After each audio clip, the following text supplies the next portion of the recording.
throwing out 15–20%. But CoreLogic data the other day, I read that we've had 5 consecutive property rises in the last since February in Sydney. So there has been growth, 4.8% according to CoreLogic. And I read the other day AMP Capital forecasting based on the current trends, they reckon there'll be 10% property growth in Sydney this year. So it's going against the grain, but I think a lot of it is driven from 3 key factors. I think supply. There's a shortage of supply in market, and that's both across rental markets as well as home ownership. Rental vacancy is as low as 1.1%. That's historical lows there. The good thing is clearance rate 78% at the moment in Sydney. So we're getting good turnout, a lot of people inquiring. I feel that the stable interest rate environment, or knowing that we're in or around the peak of rates, is just giving people some confidence to know that, okay, this is worst case, we can sort of get back into market as well.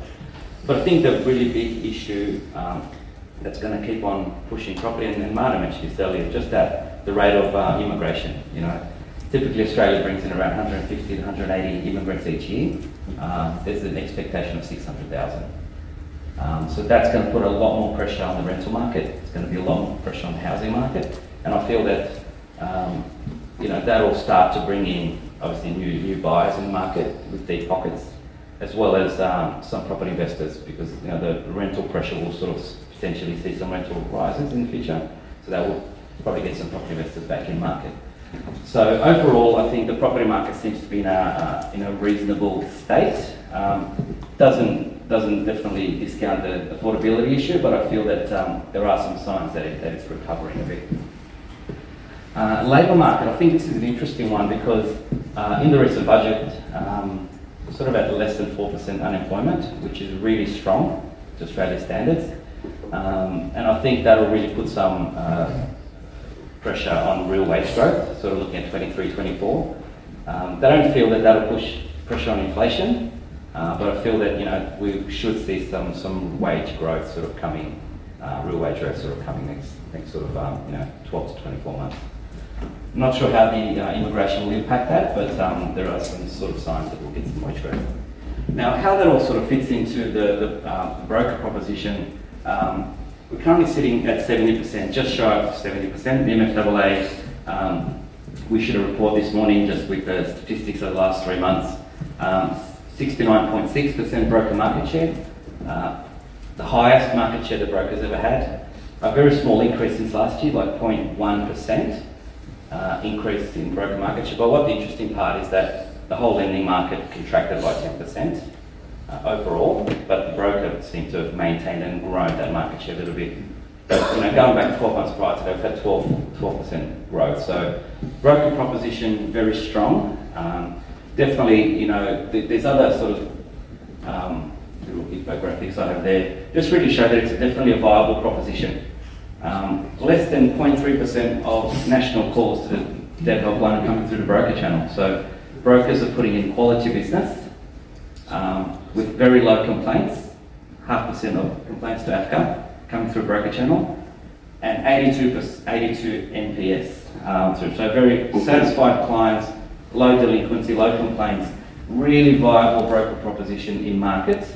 And when you combine that with relatively stable interest rate environment, an increasing property market, as well as you know, the labour market being at relatively low rates, it just paints a good overall picture as to how we can sort of see the industry evolving and moving forward sort of in the next sort of short period.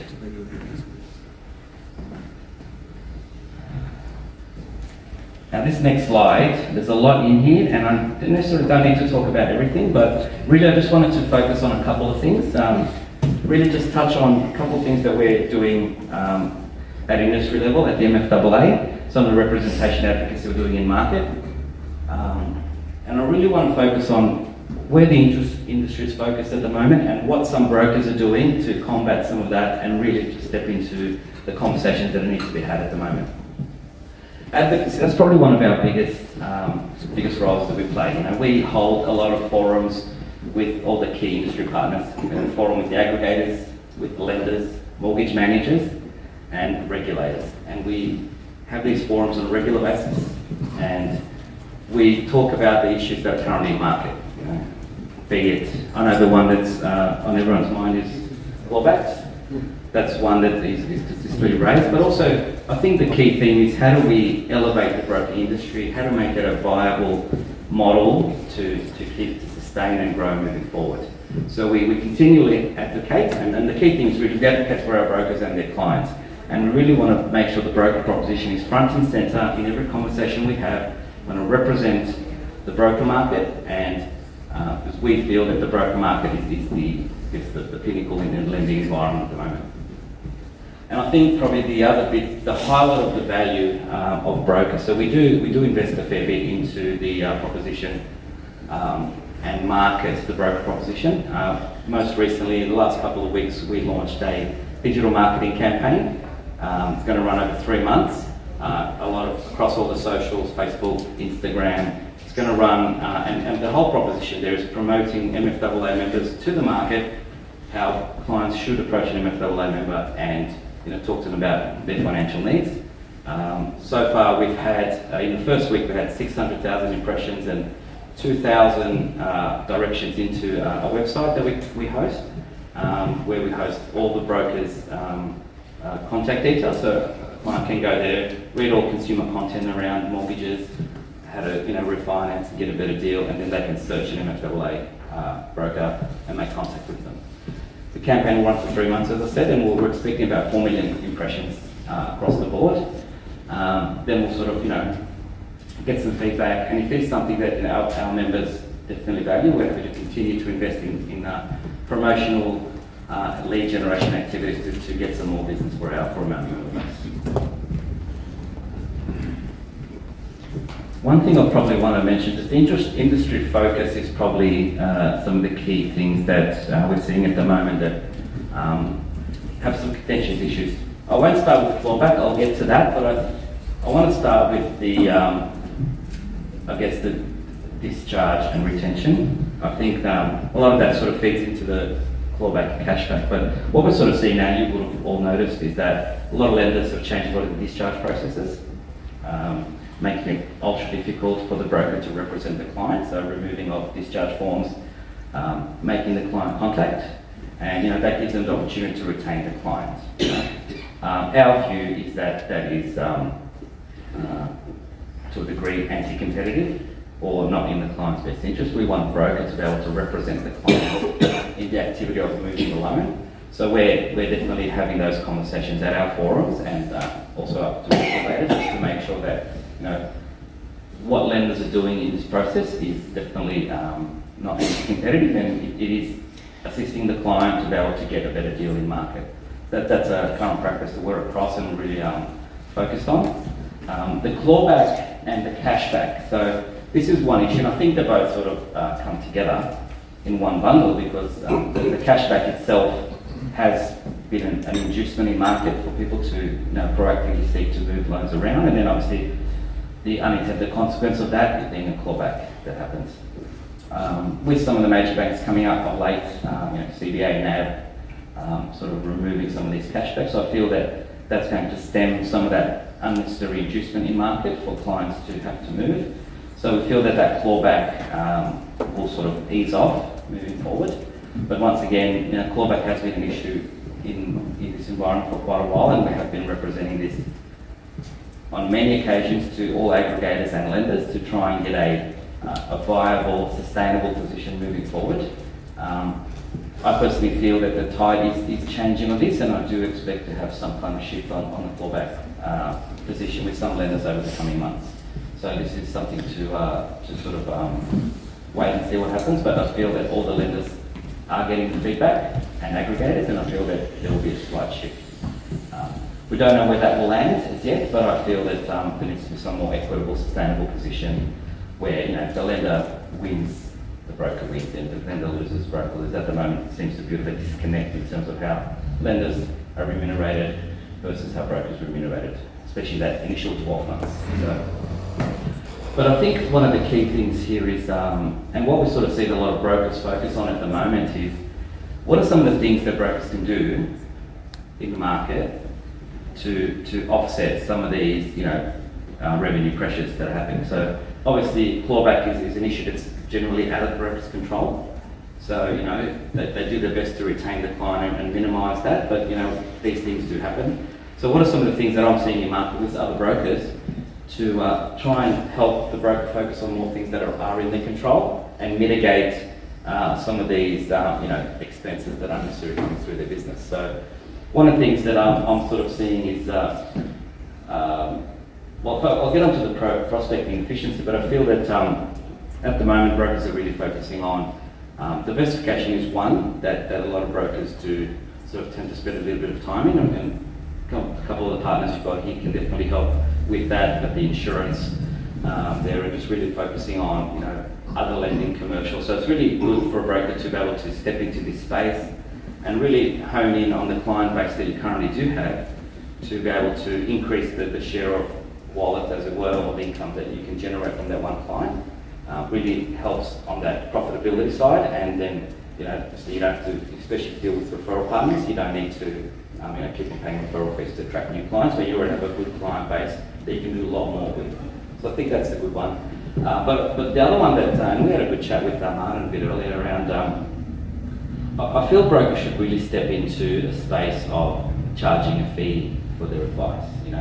It's been open to the broker market for quite a while, in the forms of a quote or a mandate, and I am seeing a bit of a shift in the broker market where, especially when they get a client that does have a little bit of work involved, like an SMSF or potentially a bridging loan, where they can see there's going to be a lot of work involved and the loan size may not be quite large, so they do charge a fee for their advice. And I feel that with BID coming in recently, there's a bit of a differentiator between what brokers do and what banks do. So brokers have to act in the client's best interest. So they're elevated to the standard that they operate in the lending market. So brokers essentially, offer more than just a product or a cheap deal. They offer advice. Client comes in and really wants guidance on how the loan should be structured and where they should go. It's more just giving the best deal. So I feel that brokers should really step into that space and own the space where what they're selling is their expertise, their knowledge, and their ability to navigate the market and distill it down to one or two choices to help the client get through this. And I'm seeing brokers charge for that fee. Call it advice, call it research or analytics. It's really just taking the client out, offering them a service proposition that for a small fee, and you can start small and increase that over time, but your advice, your information is what they're paying for. Then you've got the second stage of the implementation. That's the bit that the bank will pay for. So once you fill in the form, submit it and get it through to settlement, that's the implementation bit, but I think it should be separated from the advice and information bit up front, and that is what really clients value in dealing with the broker. So that could be one. And also, one of the things is, I heard this morning that the broker income hasn't gone up. The 0.6, 0.65 has been consistent for the last 15 years. So brokers haven't had a pay rise at all. We've been a beneficiary of the fact that the loan amounts have increased over time, but there's been no pay rise. And a lot of this has happened, and we've noticed a shift, and you probably have as well in the medical industry, like a GP. A lot of GPs used to bulk bill, go back 10 years ago. It'd be hard pressed to find a GP who bulk bills these days, because their cost of providing the medical treatment versus the income they're generating from the government is not quite meeting there. So they're having to put a fee on and justify that fee for getting someone with experience and knowledge. And I feel that the market, the whole community have taken that on, and then now if they have to pay for it, they're going to pick quality over someone who's just available. And I think that could potentially be a bit of a case study as to where the broking industry may go, where the revenue coming in from the providers, like the lenders, hasn't increased over time, but there's an opportunity for brokers to elevate themselves above banks and really provide a proposition that's quality, experience, knowledge, and clients are paying for that. So that could be something that you could focus on. I feel there's definitely an opportunity to do that. What else? We all have mortgage business. I think the fixed rate expiry of the mortgage business and a servicing buffer can all be put into one, because at the moment we're servicing, the next 6 months we're going to have around 800,000 mortgages come off fixed. And a lot of them are going to have a pretty big shock in their repayment because everyone would have fixed on a 2 or 3 rate, quite attractive. It was high 1s, low 2s at the time, coming off to about 6% rate. So it's going to be a bit of a challenge moving forward. So it's good to see that some lenders have been adjusting their servicing buffers. I know I've heard the St George Westpac did 1%, First Bank 2, AFG through their white label product also have a 1% servicing buffer. So there are some lenders in this space really trying to help, more for the dollar refinance, but really just helping someone who is coming off fixed going on a standard variable to really help them get into a more reasonable price they can sort of move forward on that and work on their budgeting. So I think there's some of the focuses. If you look at where brokers should be focusing, I think prospecting, finding new clients, finding an efficient way to get through them, and like utilising some techniques like, or some systems like a Quickly. I'm not sure if anyone uses Quickly, but it helps the broker, spend 5 minutes and do a quick servicing to get a quick yes or no to the client as to look, this is a deal or it's not a deal. So prospecting, getting more clients in the door, working through them quicker gives you a greater chance to talk to more people. Once again, to get a greater chance of settling more loans moving forward.